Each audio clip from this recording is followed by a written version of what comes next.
Hello everyone, Hachadino over here, and as you always know, you can like my video, subscribe in any of the cats that is on the site, and let's begin with the things that we want to know. This is going to be about patch 11.1.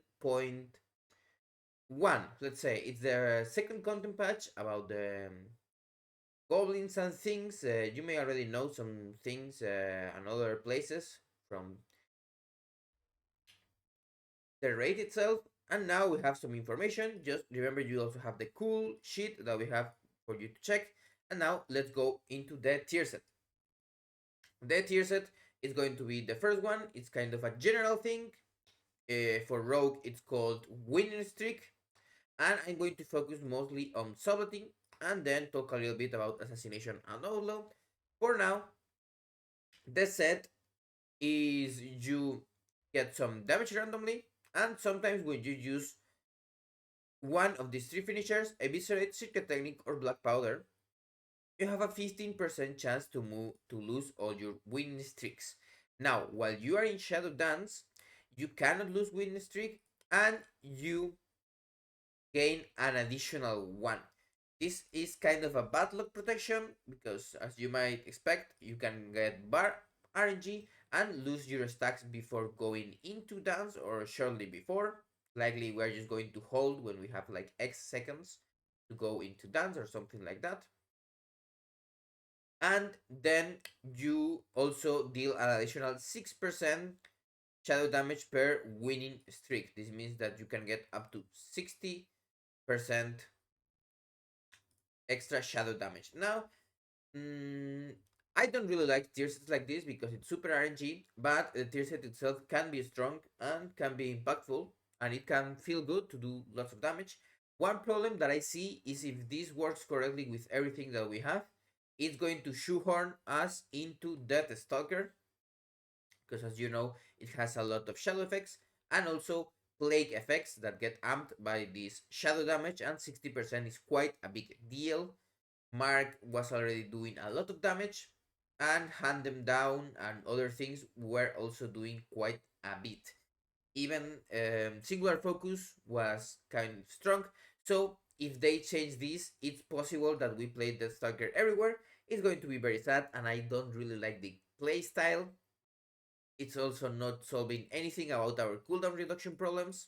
I already talked it about other things before.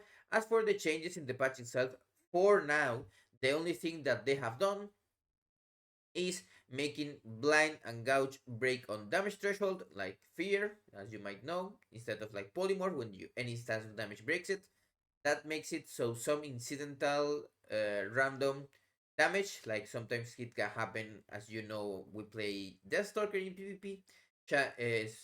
Singular focus can sometimes break it if the target still has a mark and it was blinded before you change your mark to another target, just because you didn't proc Darkest Night and changed it, or because you didn't Shadow Strike once. And for Outlaw, these are some changes for a Slate of Hand, nothing crazy. And now I'm going to ramble a little bit about Assassination and Outlaw. I'm talking without knowing much. The Assassination set, it's also annoying, like the Sovereignty one, but it has 4 seconds of also bad luck protection. It seems that one thing is like super random, and then you have bad luck protection, and then you also have some extra power tied to this. With Outlaw, it's the same. This patch has a chance to remove win streak. Remember that Crackshot dispatches will also proc this, likely.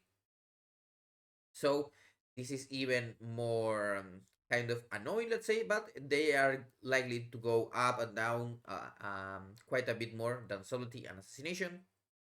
That makes also for a high roll, when stacks applied by Rule the Bones can exceed the maximum up to 5. So you get 5 more times. Also, their dispatch is a little bit weaker than our Eviscerate or Envenom, so I don't know how it will pan out, but it's that. As for the set itself, I already said I don't like RNG. Actually, last raid last season of Shadowlands was one of the ones I hated the most in tier set. Let's say mechanics, not because it was not strong, it was super strong, but because of the way it worked. You could have like 80% Shadow Blade sometime, getting a lot of Shadow Strikes extra. You can read it if you are bored one day. Or you could have none and just be sad. And of course, Mythic Raiding is a competitive environment, so your DPS going up like 20 to 50% or down, if you, let's say, of the expected value. Let's say that you have an expected value that you are meant to bring, and you can go way higher or way lower, makes sometimes people question your play when you may not be a bad player, but also that doesn't help a lot. We still have to try the set. Maybe the bad luck protection helps quite a bit, and the proc rate may be a little bit higher. If it's high enough and you can get at least, let's say you are super unlucky and with your last eviscerate outside dance, you got your reset, and then in 5 seconds you are going into dance. Maybe you get 1 or 2 stack, and then inside the dance, if you can get to full stacks, let's say in 4 or 5 seconds, it may not be horrible, but that's to try. The idea itself is not bad.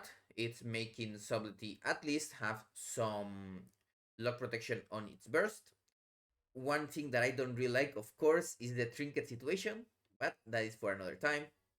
And I will see you on the next video.